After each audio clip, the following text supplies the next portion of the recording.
नमस्कार, मंडल news bulletin में आपका स्वागत है। आइए पेश करते हैं आज के कुछ प्रमुख व मुख्य समाचार। अब तक यदि आपने मंडल न्यूज़ के इस चैनल को लाइक व सब्सक्राइब नहीं किया है तो जल्द से जल्द इस चैनल को लाइक व सब्सक्राइब जरूर कर दें।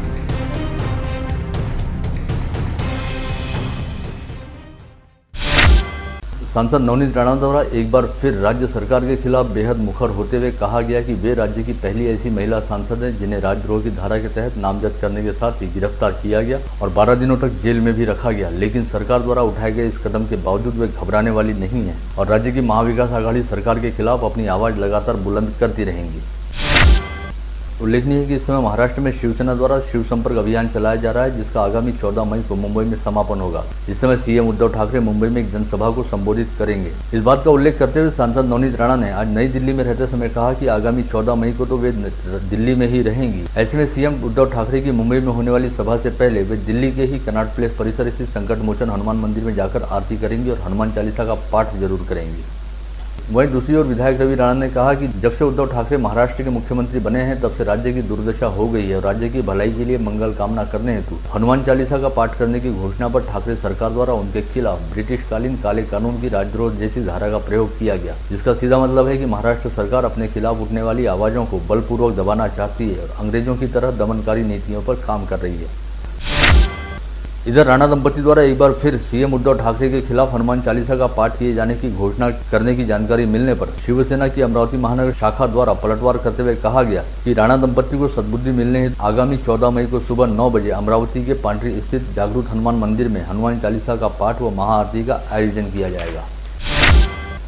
इसी बीच राणा दंपति और शिवसेना के बीच चल रही राजनीतिक उठापटक को लेकर अब राज्य के राज्य मंत्री व अकोला के जिला पालक मंत्री बच्चू कडू ने कहा कि राणा दंपति के साथ जेल में कोई मारपीट नहीं हुई और दोनों पति पत्नी सही सलामत जेल से छूटकर बाहर आ गए। इस बात के लिए राणा दंपति ने राज्य सरकार के प्रति आभार ज्ञापित करना चाहिए और सही सलामत बाहर आने को लेकर गनीमत भी बनानी चाहिए। रास्ते के काम में हेराफेरी का आरोप लगाते हुए वंचित बहुजन आघाड़ी द्वारा दी गई शिकायत के मामले में राज्य मंत्री तथा अकोला के पालक मंत्री बच्चू कडू के खिलाफ सिटी कोतवाली पुलिस थाने में अपराध दर्ज किया गया था, जिसके बाद राज्य मंत्री बच्चू कडू ने अग्रिम जमानत के लिए अकोला जिला न्यायालय में आवेदन किया था, जहां पर अदालत ने उन्हें राहत देते हुए गिरफ्तारी से पूर्व अग्रिम जमानत मंजूर की है। राज्य के प्रधान मुख्य संरक्षक व मुख्य वन्यजीव रक्षक सुनील लिमय हाल ही में अमरावती जिले के मेलघाट व्याघ्र प्रकल्प के दौरे पर आए थे। इस समय उन्होंने कहा कि अति दुर्गम क्षेत्र में वनों का संरक्षण करने वाले कर्मचारियों को आवश्यक सुविधाएं उपलब्ध कराने को पूरी प्राथमिकता दी जाएगी। इस दौरे के तहत मुख्य वन संरक्षक लिमय ने व्याघ्र प्रकल्प में विभिन्न स्थानों को भेंट दी, साथ ही क्षेत्रीय अधिकारियों व कर्मचारियों से संवाद भी साधा। बुद्ध जयंती उत्सव समिति के मुख्य संयोजक सुनील रामटे के द्वारा यहां बुलाई गई पत्रकार परिषद में कहा गया कि आगामी 16 मई को समूचे विश्व को शांति का संदेश देने वाले तथागत भगवान गौतम बुद्ध की 2566वीं जयंती बड़े हर्षोल्लास के साथ मनाई जाएगी। इस बात के मद्देनजर बुद्ध जयंती उत्सव समिति द्वारा अमरावती में 13 से 16 मई तक 4 दिवसीय बुद्ध जयंती महोत्सव व विश्व शांति महारैली का आयोजन किया जा रहा है, जिसके तहत विभिन्न धार्मिक व सांस्कृतिक कार्यक्रम आयोजित किए जाएंगे।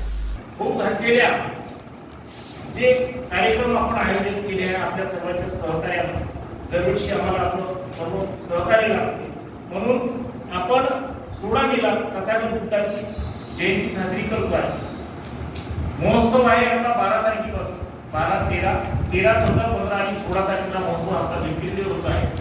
आणि विश्व शांती रॅली जे मेन आहे आपल्या विश्व शांती रॅली, ही विश्व शांती रॅली डॉक्टर बाबासाहेब आंबेडकरांच्या पुतळ्यापासून गेला न्यू टेकडीला समावेश म्हणून ह्या रॅलीमध्ये दरवेळेस आपण काही ना काही नवीन आकर्षण देतो।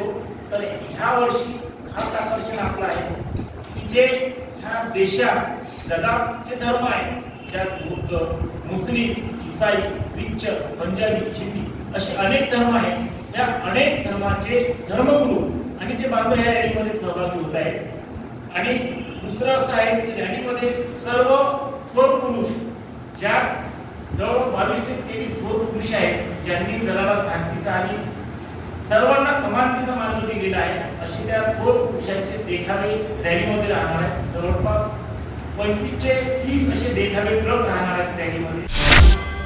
आज यहां बुलाई गई पत्रकार परिषद में छत्रपति संभाजी महाराज सार्वजनिक उत्सव समिति द्वारा जानकारी दी गई कि आगामी 14 मई को स्थानीय सांस्कृतिक भवन में आयोजित कार्यक्रम के दौरान छत्रपति संभाजी महाराज द्वारा लिखित ऐतिहासिक बुद्ध भूषणम ग्रंथ का प्रकाशन किया जाएगा। असं एखादं ऐतिहासिक पद्धतीचं काम झालेलं आहे आणि त्या ग्रंथाचं प्रकाशन आपण या 14 मेला जी संभाजी महाराजांची जयंती आहे त्या दिवशी इथे करतो आहे। या कार्यक्रमासाठी आपल्याला ज्ञानेश्वर सभागृहामध्ये सकाळी 9 ते 2 साधारणतः या वेळेमध्ये हा कार्यक्रम होईल। या कार्यक्रमासाठी महाराष्ट्र राज्याच्या आणि अमरावतीचे पालकमंत्री श्रीमती यशोमती ठाकूर मॅडम, राज्यमंत्री श्री बच्चूभाऊ कडू, मराठा सेवा संघाचे संस्थापक त्यांच्या संकल्प येतो, त्यांनी वारंवार या ग्रंथ निर्मितीसाठी यांना मार्गदर्शन केलेलं आहे। या सगळ्या लोकांनी असे पुरुषोत्तम खेडेकर साहेब इथे येणार आहेत। त्याचप्रमाणे प्राध्यापक गोरे म्हणून ज्यांचं या संभाजी महाराजांचा अत्यंत मोठा गाढा अभ्यास आहे आणि संभाजी महाराजांचं चरित्र सामान्यतः लोकांसमोर आलेलं नाही, फार अत्यंत अल्प आणि कुठेतरी थोडंफार आलेलं आहे। ग्रीष्मकालीन परीक्षाओं को लेकर विद्यापीठ प्रशासन अपनी भूमिका स्पष्ट करे, इस आशय की मांग का ज्ञापन अखिल भारतीय विद्यार्थी परिषद द्वारा कुलगुरु डॉक्टर दिलीप मालखेड़े को सौंपा गया, जिसमें कहा गया कि विगत 2 वर्षों से कोविड महामारी के चलते पूरे देश में लॉकडाउन था और परीक्षाएं ऑनलाइन तौर पर ली गई, लेकिन इस वर्ष परीक्षा को लेकर विद्यार्थियों में संभ्रम देखा जा रहा है और विद्यापीठ द्वारा आए दिन अलग अलग परिपत्रक प्रकाशित किए जा रहे हैं, जिसकी वजह से विद्यार्थियों को मानसिक तनाव का सामना करना पड़ रहा है। अतः जल्द ही ग्रीष्मकालीन परीक्षाओं को लेकर विद्यापीठ द्वारा अपनी भूमिका स्पष्ट की जाए। आगामी 13 मई को यस एसोसिएट्स एंड मूवीज द्वारा निर्मित मराठी फिल्म सुल्तान शंभू सूबेदार का पूरे महाराष्ट्र में प्रदर्शन होने जा रहा है। इस फिल्म में प्रमुख भूमिका मूलतः अमरावती निवासी बाल कलाकार यश गिरोलकर द्वारा निभाई गई है। साथ ही इस फिल्म की पूरी शूटिंग भी अमरावती में ही हुई है। ऐसे में इस फिल्म को लेकर अमरावती शहर वासियों में अच्छी खासी उत्सुकता देखी जा रही है। रिलीज होने से पहले इस फिल्म को लेकर अमरावती शहर में चर्चा का माहौल गर्म है और फिल्म की रिलीज से पहले फिल्म में मुख्य भूमिका निभाने वाले यश गिरोलकर अपने पिता व फिल्म के निर्माता कैलाश गिरोलकर सहित फिल्म की पूरी यूनिट के साथ फिल्म का अमरावती शहर से जिले में प्रचार कर रहे हैं और उन्हें इस प्रचार के दौरान शहर व जिला वासियों सहित विशेषकर युवाओं से अच्छा खासा प्रतिसाद मिल रहा है। प्राथमिक शिक्षक समिति द्वारा प्रशासन एवं सरकार को सौंपे गए ज्ञापन में कहा गया कि वर्ष 2022 में तबादले की प्रक्रिया को ऑनलाइन तरीके से पूर्ण करने का निर्णय सरकार द्वारा लिया गया था, परंतु अब कार्यकाल खत्म हो चुकी स्थानीय स्वायत्त संस्थाओं के चुनावी कार्यक्रम 2 सप्ताह में घोषित करने का निर्देश सर्वोच्च न्यायालय द्वारा निर्वाचन आयोग को दिया गया है। ऐसे में यदि चुनावी कार्यक्रम घोषित होता है तो आचार संहिता की वजह से शिक्षकों के तबादले दिक्कत में फंस सकते हैं, अतः चुनाव से पहले ही जिला परिषद प्राथमिक शिक्षकों के तबादले किए जाएं। महानगरपालिका चुनाव की ठप प्रक्रिया एक बार फिर पटरी पर लौट आई है। सुप्रीम कोर्ट के आदेशानुसार राज्य निर्वाचन आयोग ने मनपा चुनाव को लेकर शुरू की गई प्रक्रिया को जहां पर बंद किया गया था वहीं से आगे बढ़ाने का निर्देश दिया है। ऐसे में महानगरपालिका की अंतिम प्रभाग रचना 17 मई को राज्यपत्र में घोषित की जाएगी, ऐसी जानकारी राज्य निर्वाचन आयोग के उपायुक्त अविनाश सनस द्वारा दी गई है। सुप्रीम कोर्ट के आदेश के बाद महानगरपालिका के चुनाव की प्रक्रिया तेज हो गई है और चुनाव के लिए शहर में 705 मतदान केंद्रों को तैयार किया गया है। निर्वाचन आयोग के निर्देशानुसार प्रत्येक मतदान केंद्र पर 750 से 800 वोटरों के वोटिंग की व्यवस्था रहेगी और प्रत्येक मतदान केंद्र पर 3 चुनाव अधिकारी व स्टाफ ऐसे कुल 3500 अधिकारियों व कर्मचारियों का मनुष्यबल भी तैयार रहेगा। ऐसी जानकारी महानगरपालिका प्रशासन द्वारा दी गई है। आगामी 17 मई को मनपा की अंतिम प्रभाग रचना घोषित होगी, जिसके बाद चुनावी प्रक्रिया आगे बढ़ेगी। मनपा चुनाव के लिए लगने वाले संसाधनों व सेवाओं के टेंडर निकाले गए हैं, जिसके तहत चुनाव के लिए जरूरी रहने वाले वीडियो शूटिंग व फोटो कैमरा की टेंडर प्रक्रिया महानगरपालिका द्वारा शुरू की गई है। वहीं सीसीटीवी के टेंडर आयुक्त की अनुमति प्रदान होते ही जारी किए जाएंगे। अमरावती महानगरपालिका क्षेत्र में 214 कुएं हैं, जिसमें से 85% कुएं अब कचरा कुंडी बनकर नामशेष होने की कगार पर है। महानगरपालिका प्रशासन द्वारा कुओं की सफाई के लिए 2,36,00,000 रुपए के मल्टी यूटिलिटी रेस्क्यू वाहन खरीदे गए थे, लेकिन इन वाहनों से कुएं की सफाई करना संभव नहीं रहने के चलते यह करोड़ों रुपए का खर्च बेकार गया है।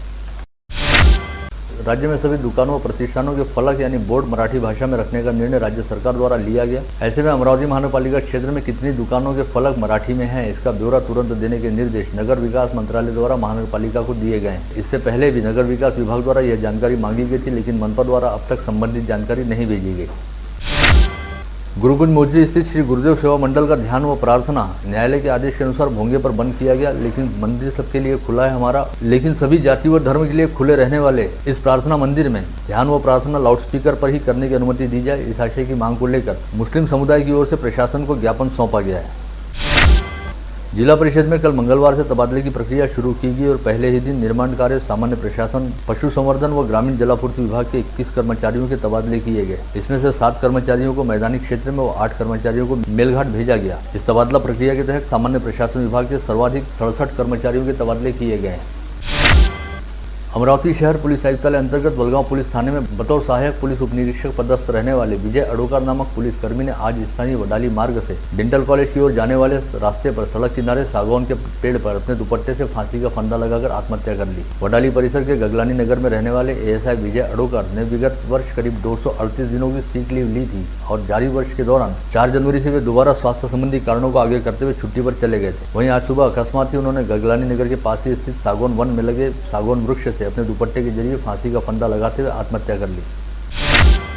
इस मामले को लेकर मृतक एएसआई विजय अडोकर के बेटे केतन अडोकर ने फ्रेजरपुरा पुलिस थाने में शिकायत दर्ज कराते हुए कहा कि उसके पिता को विगत लंबे समय से वलगांव पुलिस थाने से तबादला नहीं दिया जा रहा था और वरिष्ठ अधिकारियों द्वारा उसके पिता को नाहक तकलीफें देते हुए निलंबित करने की धमकियां दी जा रही थी, जिससे परेशान होकर उसके पिता ने आत्महत्या कर ली। ऐसे में वलगांव पुलिस स्टेशन के थानेदार सहित शहर पुलिस आयुक्तालय के वरिष्ठ अधिकारियों के खिलाफ आत्महत्या हेतु प्रवृत्ति करने का मामला दर्ज किया जाए।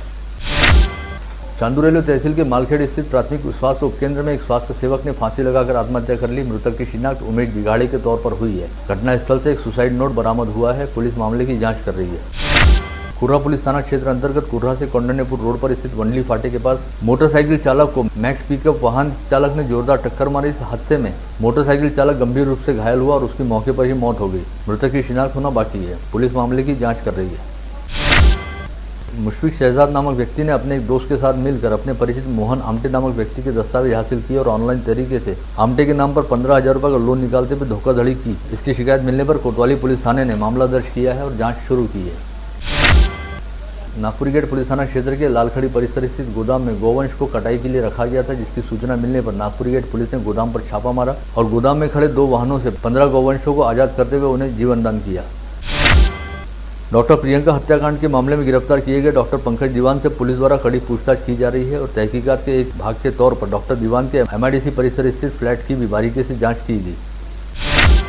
चिटफंड कंपनी खोलकर मिलन पोपट नामक ठगबाज द्वारा विगत दिनों अदालत में आत्मसमर्पण किया गया। पश्चात आर्थिक अपराध शाखा ने उसकी 11 मई तक पुलिस कस्टडी प्राप्त की। इस कस्टडी के दौरान धोखाधड़ी करने का अपराध मिलन पोपट द्वारा कबूल किया गया है, ऐसी जानकारी है, जिसमें उसने बताया कि अमरावती से ठगे गए रुपयों से उसने बड़ौदा में एक फ्लैट लेने का व्यवहार किया है। ऐसे में अदालत की अनुमति के बाद इस व्यवहार को रोका जाएगा। राजापेट पुलिस थाना क्षेत्र के कंवरनगर परिसर में हरीश चावला ने राजापेट पुलिस थाने में शिकायत दी कि राजापेट पुलिस थाना क्षेत्र अंतर्गत कंवरनगर परिसर निवासी हरीश चावला से एक अज्ञात आरोपी ने गाली गलौज करते हुए पास में रखी दूध की कैन मारकर उसे घायल कर दिया। चावला की शिकायत पर पुलिस ने अपराध दर्ज करते हुए कार्रवाई शुरू की है। राजापेट पुलिस थाना क्षेत्र के सातुरना चौक परिसर से महाजनपुरा निवासी दिनेश चांदविस नामक शराब तस्कर अपनी मोटरसाइकिल पर 90 बोतल देशी शराब लेकर जा रहा था, जिसकी सूचना मिलने पर पुलिस आयुक्त के विशेष दस्ते ने छापा मारकर मोटरसाइकिल समेत 65,400 रुपये का माल बरामद किया। इसी तरह राजापेट चौक पर छापा मारकर नेत्रपाल कुकरेजा को गिरफ्तार किया गया, जो अलग अलग कंपनियों की 23 बोतल विदेशी शराब अवैध रूप से ले जा रहा था।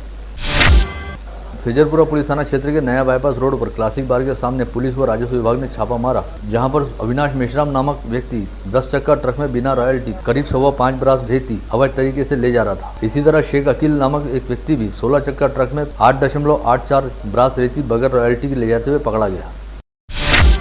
विगत सोमवार को स्थानीय राजकमल चौराहे पर लव अम्बा नगरी का एक डिजिटल बोर्ड लोकार्पित किया गया था। इस बोर्ड के नीचे क्षेत्र के भाजपा पार्षद प्रणीत सोनी का नाम भी दर्ज किया गया था, लेकिन महानगरपालिका के अतिक्रमण विभाग द्वारा कल मंगलवार को कार्रवाई करते हुए पार्षद प्रणीत सोनी के नाम को यहां से हटा दिया गया। ऐसे में अब भारतीय जनता पार्टी व महानगरपालिका के बीच तनावपूर्ण स्थिति देखी जा रही है और राजनीतिक आरोप प्रत्यारोप का दौर भी शुरू हो गया है। इसे लेकर प्रशासन की ओर से कहा गया कि जिला नियोजन समिति द्वारा दी गई निधि से राजकमल चौक के सौंदर्यीकरण का कार्य किया गया। ऐसे में भाजपा पार्षद प्रणीत सोनी द्वारा यहां पर अपने नाम का डिजिटल प्लेट लगाया जाना पूरी तरह से गलत है। वहीं महानगरपालिका के पूर्व सभागृह नेता तुषार भारती द्वारा कहा गया कि भाजपा पार्षद द्वारा किए गए काम को देखकर विरोधियों के पेट में दर्द होना शुरू हुआ है और ऐसे में प्रशासन पर दबाव डालते हुए यह कार्रवाई की गई है। अखिल भारतीय श्री गुरुदेव सेवा मंडल के तत्वज्ञान का प्रसार प्रचार करने वाले आजीवन प्रचारक उद्धवराव गाडेकर का 62 वर्ष की आयु में निधन हो गया। इसे श्री गुरुदेव सेवा मंडल के लिए अपूर्णीय क्षति माना जा रहा है और सेवा मंडल के महासचिव जनार्दन पंत बोते गुरुजी ने उद्धवराव गाडेकर के निधन पर शोक व्यक्त किया है। आप देख रहे थे मंडल न्यूज बुलेटिन। हमारे चैनल को लाइक करें, शेयर करें और हाँ, सब्सक्राइब करना ना भूलें। कल होगी आपसे फिर मुलाकात, तब तक के लिए धन्यवाद।